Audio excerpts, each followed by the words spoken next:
Welcome to FRJ Productions. I am Giddy Paper 281, and I'm here to bring to you a huge update on WWE's first live edition of SmackDown, which will be the draft. So, let's go on ahead and get into it. Basically, what I want to talk about today, or right now at least, is who could potentially be the GMs for Raw and SmackDown, and who's in and who's out at this point. So let's go ahead and right on into it, alright? So far we already know Shane and Stephanie are the commissioners of their respected brands. Stephanie for Raw, Shane for SmackDown. That's cool. And the thing is, I was pretty stoked when I found out that, well, I'm going to just say it like this. I wasn't really too happy at first because I thought that, Shane and Stephanie were going to be the ones coming out each and every Monday and Tuesday talking about, just like, this is that match, this is this match, and then having a bunch of storylines that people were just going to be like, this place is like, deafening. Listen to it. kind of dull. This one's going to be a But, real treat, however, Myra. Vince And McMahon I had know said you you need feel the somebody, same way. you need Yep, somebody so does for Ken. your guys' daily operations. So therefore, you two need to select a general manager to run your daily operations. And right there, I was happy because I believed, oh man, we can see some big name returns for the draft. We can see Eric Bischoff come back and run Monday Night Raw. We might see Teddy Long run SmackDown, the two best general managers of their brands, or at least most famous. But then also people were talking about Paul Heyman coming back and running SmackDown. But at this point, it's like, let's go over who can potentially be running Raw and SmackDown at this point. So over the past couple of weeks, you've seen Vicky, John Laurinaitis, and Teddy Long come back. So I would like to say that Vicky Guerrero is retired at this point. So as far as her being SmackDown General Manager, she's out of the equation already. And then John Laurinaitis, as far as he's concerned, no, and Teddy Long as well. They were just brought back for nostalgia, I guess. Well, Teddy Long at least was for nostalgia, and it was just mainly for comedy action. The way that they were treated was disrespectful to seem like they were inferior compared to Shane and Stephanie to run Raw and SmackDown, or SmackDown, excuse me, because SmackDown was the only thing up for grabs at the moment. So my next point is that we got Eric Bischoff. Ever since the brand split has been announced, he has been the guy that the WWE Universe has wanting to see come back and run Raw with an iron fist. They even had the whole ruthless aggression thing come on and everything, and I was like, oh man, I think they're talking about Eric Bischoff. However, that is not the case. Earlier today, What Culture Wrestling, or What Culture Pro Wrestling, came out with a video with Adam Social media is a buzz with the outcome and he of this said match, and the that WWE Universe seems to be torn Eric on a Bischoff is, I guess they signed him, or they have him for an appearance. So he's going to be the general manager for WCPW one night in August, relieving the other Adam Pacitti from his duties as general manager. So You're never safe with we're going to see Eric Bischoff GM just on WWE. I have a feeling that action is going to be how plenty amazing intense is in that? this one. I'm going to watch it though. I love Eric Bischoff, and I like what WCPW has been doing lately. Needs some work, but what professional promotion doesn't need work nowadays? Look at WWE, they need work done too. And well, I got to tell you, Dean Ambrose yeah, isn't enjoying this one bit, folks. So now who could be potentially what can you tell us? the general manager of Raw SmackDown? I know I got to play GT. I'll play it later, this brother. guy's powerful. Look at that kick out. I mean, I look at SmackDown. It's kind of been spoiled on who's going to be the general manager for SmackDown Live. He is to recover and I think it's going to be Daniel here. Bryan. It makes sense in a way because if you look at it, it says the Yes Movement takes over SmackDown.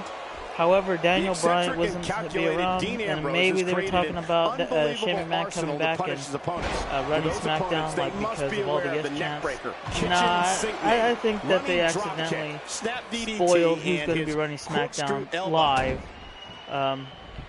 Coming next week when they announce the general manager. Now, for Monday Night Raw, since all the big names that were rumored to be coming back and everything to run it, I mean, what makes the most sense? I mean, Stephanie's running Raw. Triple H and Shane do not get along whatsoever. That's why Triple H hasn't been making any TV appearances for Raw, SmackDown, whatever, because Shane McMahon's been around. And, you know, I mean, it just, like I said, it makes no sense as soon as Shane McMahon is, like, going to only be contacted with WWE during live events for SmackDown. And Stephanie Triple H will be in contact with WWE when it comes to Monday Night Raw live.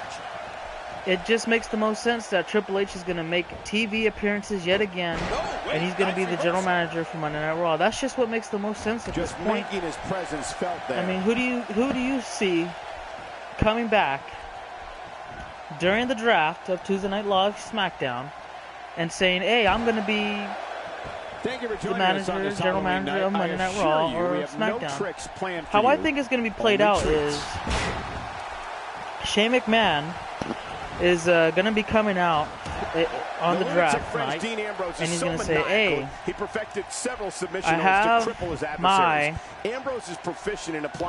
general manager for SmackDown, and he's going to be calling my picks here tonight on SmackDown to say who's going to be coming in and being a unique superstar that's only going to be exclusive for SmackDown Live." And that's when he's going to say Daniel Bryan comes out, and he's going to do his whole yes thing, and then Shane McMahon's going to leave the arena. And then Stephanie McMahon's going to come out and announce her general manager, who I believe is going to be Triple H. And then he's going to say, like, you know, I don't know what he's going to say, but he's just going to say he's back in business, better than ever. He went away for a while for whatever reason. And then Stephanie's going to leave, they kiss, I don't know, they do something. But eventually, it's Daniel Bryan versus Triple H for draft picks, in and out, in and out. And I do believe that perhaps SmackDown's going to get the first pick in the draft.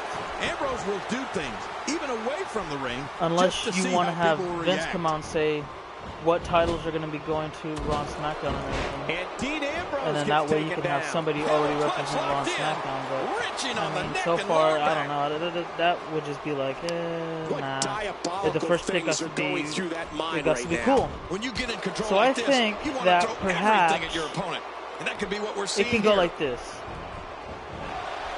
Raw can go first and announce that Dean Ambrose is going to be their draft pick for Raw, or Seth Rollins.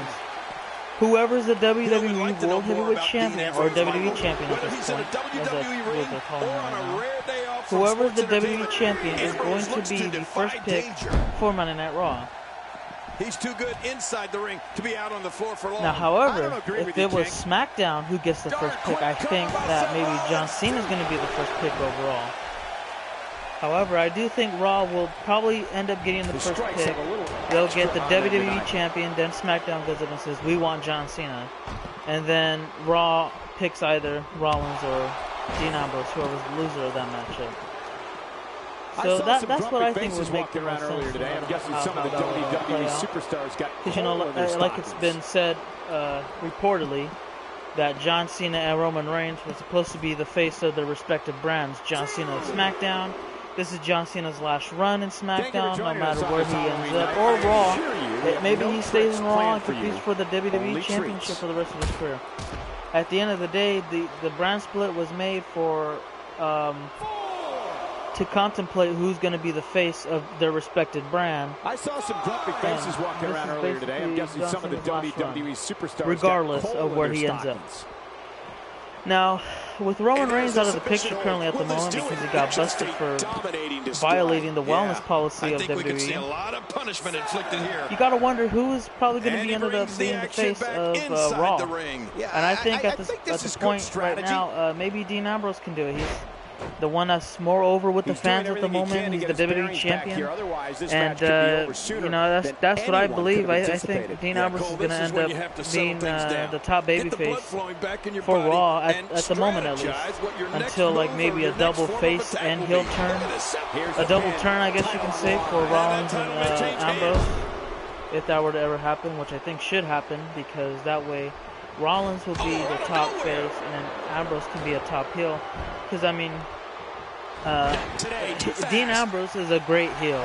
He's a good face, don't get me wrong. But, I mean, he's just a better heel. But who knows? I mean, at the end of the day, whoever is the top face and top heel, they're gonna get the big push of that brand for the time being.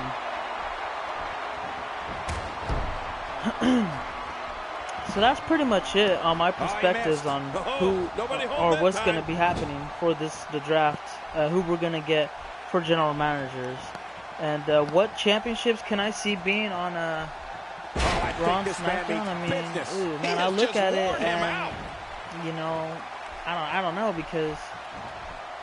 Whew. Not going to win many matches with that move. Whoa, you look at a direct hit. Covers. You look how the championships have been over the years. The WWE Championship has always been on Raw. So, I mean, I expect it to be on Raw.